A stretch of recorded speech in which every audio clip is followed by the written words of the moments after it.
We have many amputations, head injuries, and of course for a hospital in this situation to have every day more and more disaster patients coming in, it's extremely difficult to handle. How you are coping?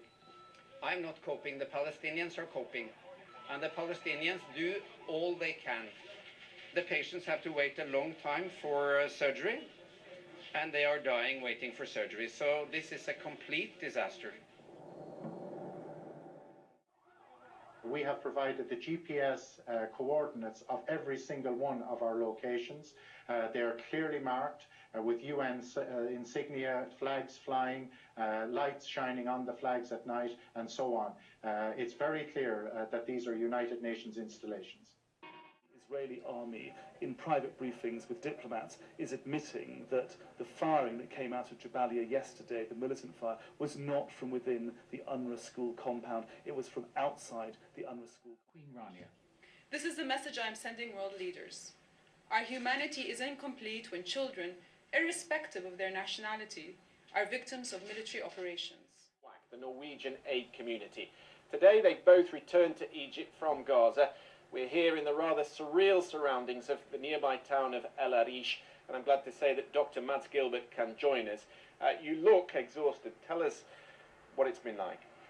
Well, I think we could sum it up by saying it's been a living hell for the Palestinians. We have survived. I've been to many wars. We were both in Beirut in '82, but I think we have concluded that we've never seen anything like this. We've all seen on the television the entrance to Shifa Hospital. That's where we've been working. They carry the wounded in their hands, in private cars, in ambulances, and they come in masses. One day we had 120 casualties, one day 130 casualties, and it's just terrible. And it's, you know, you have to sort them. Who are the dyings, who should not be treated, who are the walking, lucky, wounded ones, and who are those with salvageable injuries. You see some terrific, awful, terrible amputations, often very high, looking like the explosion comes from the ground and up, often amputations all up to the hip. She's saying, goodbye to you, my son. They're liars, they're liars. They're not just after Hamas, they're killing everybody. Israel calls itself a great nation, says this grief-stricken man. This is the measure of its greatness.